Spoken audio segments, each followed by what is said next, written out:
बिस्मिल्लाहिर्रहमानिर्रहीम।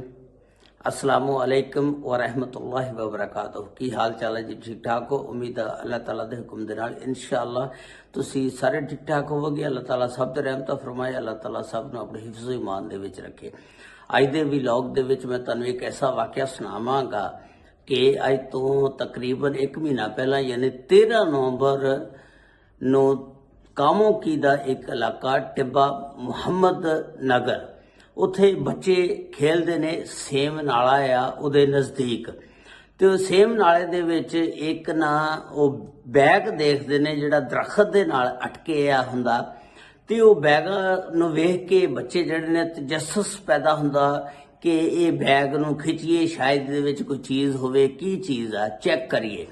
वो सारे बच्चे खिच धू के वो जिहड़ा बैग आ दरखत दे नाल सेम नाले चों बाहर कढ लैंदे ने। जिस वेले बच्चे वो बैग नूं खोलदे ने ਉਹਦੇ ਵਿੱਚ ਇਨਸਾਨੀ ਆਜ਼ਾ यानी जिस्म ਦੇ ਟੁਕੜੇ ਕੀਤੇ ਹੋਏ ਨੇ ਤੇ ਉਹ ਅੰਦਰ ਹੁੰਦੇ ਨੇ। ਬੱਚਿਆਂ ਦੇ ਅੰਦਰ ਖੌਫ ਰਾਜ਼ ਫੈਲ ਜਾਂਦਾ, ਉਹ ਚੀਖਾਂ ਮਾਰਨ ਲੱਗ ਪੈਂਦੇ ਨੇ ਤੇ ਉੱਥੇ ਮਹੱਲੇ ਦੇ ਫਿਰ ਇਲਾਕੇ ਦੇ ਲੋਕ ਜਿਹੜੇ ਨੇ ਉਹ ਇਕੱਠੇ ਹੋ ਜਾਂਦੇ ਨੇ ਤੇ ਉੱਥੋਂ ਫਿਰ ਪੁਲਿਸ ਨੂੰ ਬੁਲਾਉਂਦੇ ਨੇ। ਪੁਲਿਸ ਜਿਹੜੀ ਆ ਉੱਥੇ ਆ ਜਾਂਦੀ ਆ ਤੇ ਆ ਕੇ ਉਸ ਵਾਕੇ ਦੀ ਸਾਰੀ ਤਹਿਕੀਕਾਤ ਕਰਦੀ ਆ। ਫਿਰ ਉਸ ਬੈਗ ਦੇ ਅੰਦਰ ਜਿਹੜੇ ਜਿਸਮ ਦੇ ਟੁਕੜੇ ਆਜ਼ਾ ਹੁੰਦੇ ਨੇ ਉਹਨਾਂ ਨੂੰ ਪੋਸਟਮਾਰਟਮ ਲਈ ਭੇਜ ਦਿੰਦੀ ਆ। ਫਿਰ ਉਹਦੇ ਉੱਤੇ ਇਨਵੈਸਟੀਗੇਸ਼ਨ ਕਰਦੀ ਹੈ, ਤਹਿਕੀਕਾਤ ਕਰਦੀ ਆ ਤੇ ਫਿਰ ਉਹ ਦੇਖਦੀ ਆ ਕਿ ਇਹ ਕਿਹਦੀ ਲਾਸ਼ ਆ, ਇਹ ਕਿੱਥੇ ਬੰਦਾ ਕੰਮ ਕਰਦਾ ਸੀ।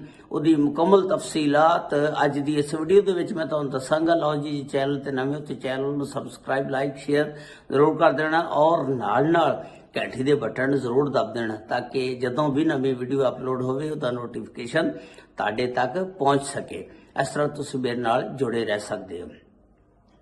ਇਹ ਵਾਕਿਆ ਇਸ ਤਰ੍ਹਾਂ ਕਿ ਉਹ ਪੁਲਿਸ ਜਿਹੜੀ ਆ 13 ਨਵੰਬਰ ਨੂੰ ਜਿਹੜੇ ਬੱਚੇ ਨੇ ਨਾ ਉਹ ਸੇਮ ਨਾਲੇ ਦੇ ਆਲੇ ਦੁਆਲੇ ਖੇਡਦੇ ਨੇ, ਵੇਖਦੇ ਨੇ ਉਹ ਬੈਗ ਫਿਰ ਬਾਹਰ ਕੱਢ ਲੈਂਦੇ ਨੇ। ਉਹਦੇ ਵਿੱਚ ਇਨਸਾਨੀ ਆਜ਼ਾਦ ਜਿਹੜਾ ਆ ਜਿਸਮ ਬੰਦੇ ਦਾ ਕੱਟ ਕੇ ਵਿੱਚ ਸੁੱਟਿਆ ਹੁੰਦਾ। ਉਹ ਪਤਾ ਲੱਗਦਾ ਕਿ ਜਿਸ ਵੇਲੇ ਪੁਲਿਸ ਪੋਸਟਮਾਰਟਮ ਕਰਾਉਂਦੀ ਹੈ ਕਿ ਇਹ ਜਿਹੜਾ ਆਦਮੀ ਆ ਇਹਦੀ 25-26 ਸਾਲ ਦੀ ਉਮਰ ਆ ਤੇ ਉਹ ਜਿਹੜਾ ਉਹਦੀ ਹਲਕੀ ਦਾੜੀ ਵੀ ਆ। ਤੇ ਪੁਲਿਸ ਫਿਰ ਤਹਿਕੀਕਾਤ ਕਰਦੀ ਆ ਵੀ ਹੁਣ ਇਹਨੂੰ ਕਿੱਦਾਂ ਲੱਭੀਏ, ਕਿੱਥੇ ਦਾ ਬੰਦਾ, ਕਿਵੇਂ ਆ, ਕਿਸ ਤਰ੍ਹਾਂ ਇਹ ਕਤਲ ਹੋਇਆ। ਤੇ ਪੁਲਿਸ ਨਾਲ ਦੇ ਪਿੰਡਾਂ ਦੇ ਵਿੱਚ ਨਾਲ ਦੇ ਇਲਾਕੇ ਦੇ ਵਿੱਚ ਐਲਾਨ ਕਰਵਾ ਦਿੰਦੀ ਹੈ, ਲੇਕਿਨ ਕੋਈ ਨਹੀਂ ਪਤਾ ਲੱਗਦਾ ਵੀ ਇਹ ਕਿਹਦੀ ਲਾਸ਼ ਆ, ਕਿਉਂਕਿ ਉਹ ਕੋਈ ਦੂਰ ਦਾ ਹੀ ਬੰਦਾ ਸੀ ਜਿਹਦੀ ਵਜ੍ਹਾ ਨਾਲ ਉਹਨਾਂ ਨੂੰ ਪਤਾ ਨਹੀਂ ਸੀ ਲੱਗ ਰਿਹਾ। ਪੁਲਿਸ ਫਿਰ ਪਰੇਸ਼ਾਨ ਹੋ ਗਈ ਕਿ ਹੁਣ ਇਸ ਬੰਦੇ ਦੀ ਤਹਿਕੀਕਾਤ ਕਿੱਦਾਂ ਕੀਤੀਆਂ ਜਾਣ। ਪੁਲਿਸ ਨੇ ਫਿਰ ਸੋਸ਼ਲ ਮੀਡੀਆ ਦਾ ਸਹਾਰਾ ਲਿਆ। ਅੱਜ ਕੱਲ੍ਹ ਤੁਹਾਨੂੰ ਪਤਾ ਸੋਸ਼ਲ ਮੀਡੀਆ ਤੇ ਯਕਦਮ ਖਬਰ ਫੈਲ ਜਾਂਦੀ ਆ ਤੇ ਉਹਦੀ ਤਸਵੀਰ ਜਿਹੜੀ ਸੀ ਨਾ ਸੋਸ਼ਲ ਮੀਡੀਆ ਦੇ ਉੱਤੇ ਲਾ ਦਿੱਤੀ ਗਈ ਤੇ ਜੋ ਹੀ ਸੋਸ਼ਲ ਮੀਡੀਆ ਤੇ ਲਾਈ ਤੇ ਉਹਨਾਂ ਨੂੰ ਇੱਕ ਕਾਲ ਆਂਦੀ ਆ ਪੁਲਿਸ ਨੂੰ। ਔਰ ਕਿਉਂਕਿ ਉਹ ਜਦੋਂ ਤਸਵੀਰ ਲਾਈ ਨਾਲ ਨੰਬਰ ਵੀ ਦੇ ਦਿੱਤਾ ਗਿਆ ਨਾ ਤੇ ਪੁਲਿਸ ਨੂੰ ਜਿਸ ਵੇਲੇ ਕਾਲ ਮਸੂਲ ਹੁੰਦੀ ਆ ਉਹ ਕਹਿੰਦਾ ਜੀ ਮੈਂ ਇਹ ਜਿਹੜਾ ਬੰਦਾ ਕਤਲ ਹੋਇਆ ਇਹਦਾ ਬੜਾ ਭਰਾ ਬੋਲ ਰਿਹਾ ਬੂਰੇ ਵਾਲਾ ਤੋਂ। ਪੁਲਿਸ ਹੈਰਾਨ ਰਹਿ ਗਈ ਕਿ ਬੂਰੇ ਵਾਲਾ ਜਿਹੜਾ ਇਹ ਤਹਿਸੀਲ ਆ ਜ਼ਿਲ੍ਹਾ ਵਿਹਾੜੀ ਦੀ। ਤੇ ਪੁਲਿਸ ਇਹ ਸੁਣ ਕੇ ਹੈਰਾਨ ਰਹਿ ਗਈ ਕਿ ਬੰਦਾ ਇਹ ਇੱਥੇ ਕਾਮੋਕੀ ਟਿੱਬਾ ਮੁਹੰਮਦ ਨਗਰ ਕਤਲ ਹੋਇਆ ਤੇ ਇਹ ਕਹਿੰਦਾ ਅਸੀਂ ਬੂਰੇ ਵਾਲੇ ਦੇ ਰਹਿਣ ਵਾਲੇ ਆ। ਪੁਲਿਸ ਵਾਲੇ ਬੜੇ ਹੈਰਾਨ ਹੋ ਗਏ। ਫਿਰ ਪੁਲਿਸ ਵਾਲੇ ਕਹਿੰਦੇ ਨੇ ਆਜੋ ਜੀ, ਅਗਰ ਤੁਸੀਂ ਦੇ ਭਰਾ ਹੋ ਆਜੋ ਤੁਸੀਂ ਸਾਡੇ ਕੋਲ ਇੱਥੇ ਇਹਦੇ ਮੁਤਲਕ ਸਾਨੂੰ ਸਾਰਾ ਕੁਝ ਡਿਟੇਲ ਦੱਸੋ। ਤੇ ਪੁਲਿਸ ਵਾਲਿਆਂ ਨੇ ਉਹਨਾਂ ਨੂੰ ਬੁਲਾ ਲਿਆ, ਉਹਦੇ ਭਰਾ ਨੂੰ। ਪੁਲਿਸ ਵਾਲਿਆਂ ਦੇ ਕੋਲ ਜਿਸ ਵੇਲੇ ਉਹਦਾ ਭਰਾ ਪਹੁੰਚਦਾ ਤੇ ਪਹੁੰਚ ਕੇ ਦੱਸਦਾ ਕਿ ਸਾਡਾ ਛੋਟਾ ਭਰਾ ਸੀ ਤੇ ਇਸਲਾਮਾਬਾਦ ਨੌਕਰੀ ਕਰਦਾ ਸੀ। ਪੁਲਿਸ ਹੈਰਾਨ ਹੋ ਗਈ ਕਿ ਇਹ ਨੌਕਰੀ ਇਸਲਾਮਾਬਾਦ ਕਰਦਾ ਸੀ, ਰਹਿਣ ਵਾਲਾ ਬੂਰੇ ਵਾਲੇ ਦਾ, ਕਤਲ ਇੱਥੇ ਹੁੰਦਾ ਟਿੱਬਾ ਮੁਹੰਮਦ ਨਗਰ। ਪੁਲਿਸ ਜਿਹੜੀ ਬੜੀ ਪਰੇਸ਼ਾਨ ਹੋ ਗਈ। ਪੁਲਿਸ ਨੇ ਕਿਹਾ ਕਿ ਇਸ ਤਰ੍ਹਾਂ ਕਰੋ ਕਿ ਇਹਦੇ ਜਿਹੜੀਆਂ ਮੋਬਾਈਲ ਸੀ ਜਾਂ ਸਿਮਾਂ ਸੀ ਉਹ ਦੱਸੋ ਕਿੱਥੇ ਨੇ। ਤੇ ਉਹਨੇ ਫਿਰ ਉਹ ਜਿਹੜੇ ਮੋਬਾਈਲ ਸੀ ਨੰਬਰ ਉਹਨੂੰ ਦਿੱਤੇ ਤੇ ਪੁਲਿਸ ਨੇ ਫਿਰ ਉਹਨਾਂ ਮੋਬਾਈਲਾਂ ਦਾ ਡਾਟਾ ਜਿਹੜਾ ਸਾਰਾ ਕਢਵਾ ਕੇ ਚੈੱਕ ਕੀਤਾ ਕਿ ਜਿਸ ਦਿਨ ਇਹ ਕਤਲ ਹੁੰਦਾ ਉਸ ਦਿਨ ਕਿਹੜੇ ਬੰਦੇ ਦੀਆਂ ਕਾਲਾਂ ਆਈਆਂ, ਕਿੰਨੀ ਦੇਰ ਦੀਆਂ ਕਾਲਾਂ ਆਈਆਂ। ਉਹਨਾਂ ਨੇ 1 ਮਹੀਨੇ ਦਾ ਡਾਟਾ ਕਢਵਾ ਲਿਆ ਪੁਲਿਸ ਨੇ। ਜਿਸ ਵੇਲੇ ਚੈੱਕ ਕੀਤਾ ਕਿ 9 ਨਵੰਬਰ ਨੂੰ ਇਹ ਵਾਕਿਆ ਪੇਸ਼ ਆਇਆ, ਇਹ ਗੁੰਮ ਹੋ ਜਾਂਦਾ ਤੇ ਪੁਲਿਸ ਨੇ ਚੈੱਕ ਕੀਤਾ ਕਿ 9 ਨਵੰਬਰ ਔਰ 10 ਨਵੰਬਰ ਨੂੰ ਰਾਬਤੇ 'ਚ ਕਿਹੜਾ ਬੰਦਾ ਰਿਹਾ। ਪਤਾ ਲੱਗਦਾ ਕਿ 9 ਨਵੰਬਰ ਨੂੰ ਸਭ ਤੋਂ ਜ਼ਿਆਦਾ ਕਾਲਾਂ ਜਿਹੜੀਆਂ ਬਾਰ-ਬਾਰ ਹੋਈਆਂ ਔਰ ਬੜੀਆਂ ਲੰਬੀਆਂ ਕਾਲਾਂ ਸੀ ਤੇ ਉਹ ਚੈੱਕ ਕੀਤਾ ਗਿਆ ਕਿ ਉਹ ਇੱਕ ਟਿੱਬਾ ਮੁਹੰਮਦ ਨਗਰ ਦੀ ਖਾਤੂਨ ਆ, ਉਹ ਸਿਮ ਜੀ ਉਹਦੇ ਨਾਂ ਤੇ ਆ। ਪੁਲਿਸ ਨੇ ਜੀ ਉਹਦੇ ਵਾਲਦ ਨੂੰ ਤੇ ਉਸ ਖਾਤੂਨ ਨੂੰ ਬੁਲਵਾ ਲਿਆ ਵੀ ਆ ਜਾਓ ਜੀ, ਸ਼ਾਮਲੇ ਤਫਤੀਸ਼ ਹੋ ਜਾਓ, ਇਸ ਸਿਮ ਤੋਂ ਬਾਰ ਕਾਲਾਂ ਗਈਆਂ। ਤੇ ਉਹ ਜਿਸ ਵੇਲੇ ਔਰਤ ਨੂੰ ਔਰ ਉਹਦੇ ਵਾਲਦ ਨੂੰ ਬੁਲਵਾ ਲਿਆ ਤੇ ਉਹ ਪਹਿਲਾਂ ਤਾਂ ਮੁੱਕਰ ਗਿਆ। ਉਹਨਾਂ ਨੇ ਕਿਹਾ ਸਾਡਾ ਇਹਦੇ ਨਾਲ ਕੋਈ ਤਲਕ ਨਹੀਂ, ਕੇਸ ਦੇ ਨਾਲ ਨਾ ਅਸੀਂ ਇਹਨੂੰ ਕਤਲ ਕੀਤਾ। ਤੁਹਾਨੂੰ ਪਤਾ ਪੁਲਿਸ ਫਿਰ ਮਨਵਾ ਲੈਂਦੀ। ਪੁਲਿਸ ਨੇ ਜਦੋਂ ਥੋੜੀ ਜਿਹਾ ਨਾ ਚਾੜਿਆ, ਸਖਤੀ ਨਾਲ ਪੁੱਛਿਆ ਤੇ ਉਹ ਮੰਨ ਗਏ, ਉਹਨਾਂ ਨੇ ਇਕਬਾਲੇ ਜੁਰਮ ਕਰ ਲਿਆ।